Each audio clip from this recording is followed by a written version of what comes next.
In a world where most leaders chase headlines, foreign approval, and padded paychecks, something extraordinary is unfolding in West Africa. A quiet revolution, a dangerous gamble, a bold new chapter. Burkina Faso has just welcomed 700 elite North Korean commandos onto its soil.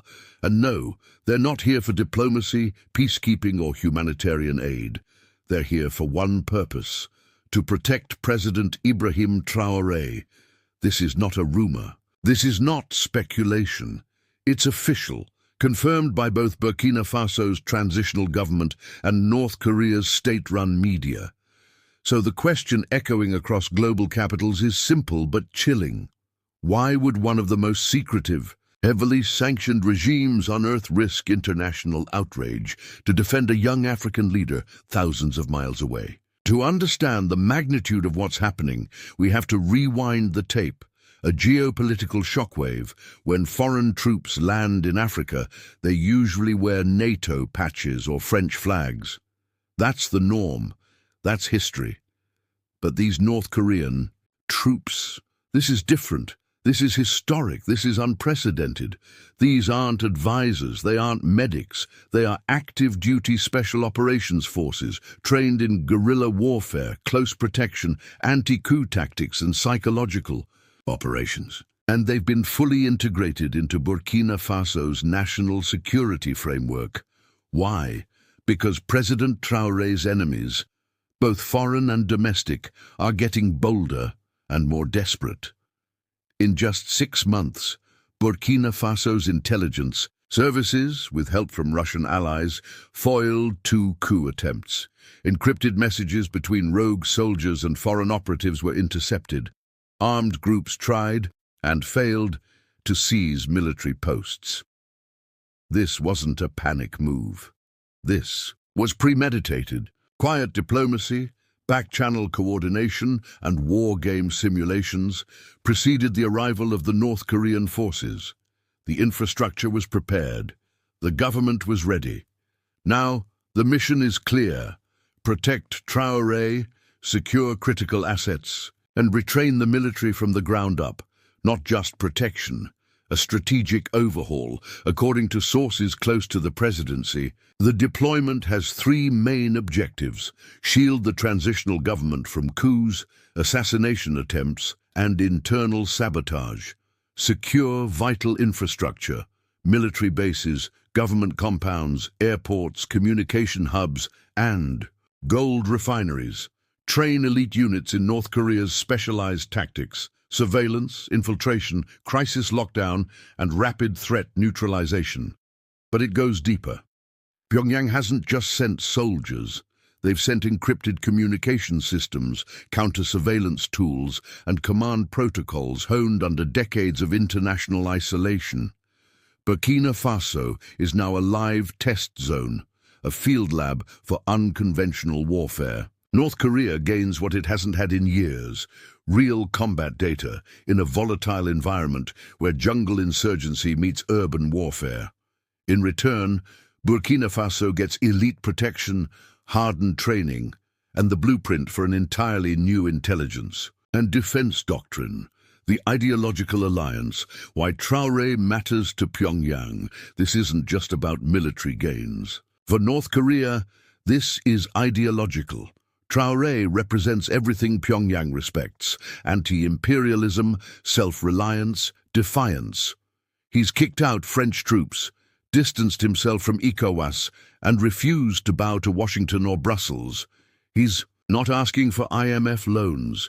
He's not attending democracy summits. He's building something different, a new African sovereignty, and North Korea has noticed.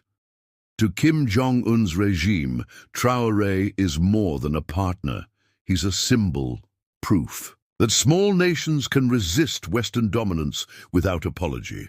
A new axis rising in Africa. This isn't an isolated move. In 2023, North Korea reignited diplomatic ties with Guinea-Bissau and the Central African Republic. It praised Mali and Niger for rejecting foreign interference.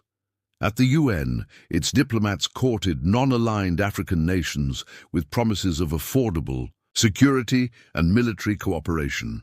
Now, with boots on the ground in Burkina Faso, Pyongyang is planting flags, quietly but decisively, in a region where Western influence is collapsing.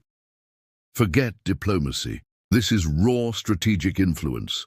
This is North Korea building a new model of power projection in Africa, one that sidesteps international banking, sanctions and watchdogs, and it's already yielding results.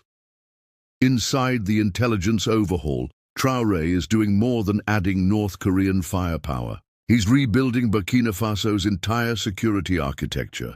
Gone are the fragmented chains of command. Out go officials compromised by foreign ties.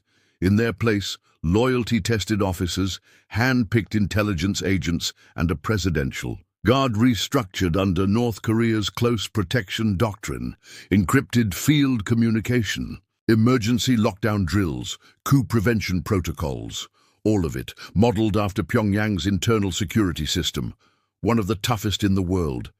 This isn't tyranny, it's tactical innovation, and it's working. Coup plots are collapsing. Before they can begin, insider threats are being rooted out, military morale is rising. There's a new sense of unity, not under Paris or Washington, but under Ouagadougou, Burkina Faso, as a strategic black zone. Western surveillance can't see everything. With France and ECOWAS out, Burkina Faso has become a grey zone, or perhaps more accurately, a black zone. A rare space where nations like North Korea and Russia can operate with limited visibility from the US, EU, or UN. It's a sandbox for asymmetric warfare, a training ground for new doctrines, a communications hub safe from global monitoring.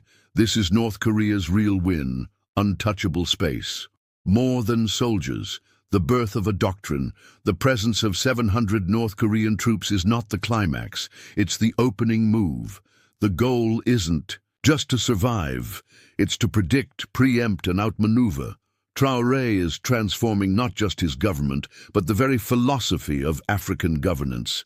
It's not about imitating Pyongyang, it's about learning what works, rejecting colonial dependency and building resilient sovereign systems. The ripple effect is already visible. Within the AES, Alliance of Sahel States, Burkina Faso is sharing these restructuring tactics with Mali and Niger. A new defensive doctrine is emerging, one rooted in local autonomy, ideological commitment, and zero tolerance for infiltration. A new era of African power. This is not a rebellion, it's a realignment. Burkina Faso, with backing from Pyongyang and Moscow, is showing what post-colonial sovereignty looks like in the 21st century. It's no longer about surviving inside a Western-designed system. It's about building a new one, by and for Africans. And make no mistake, the world is watching.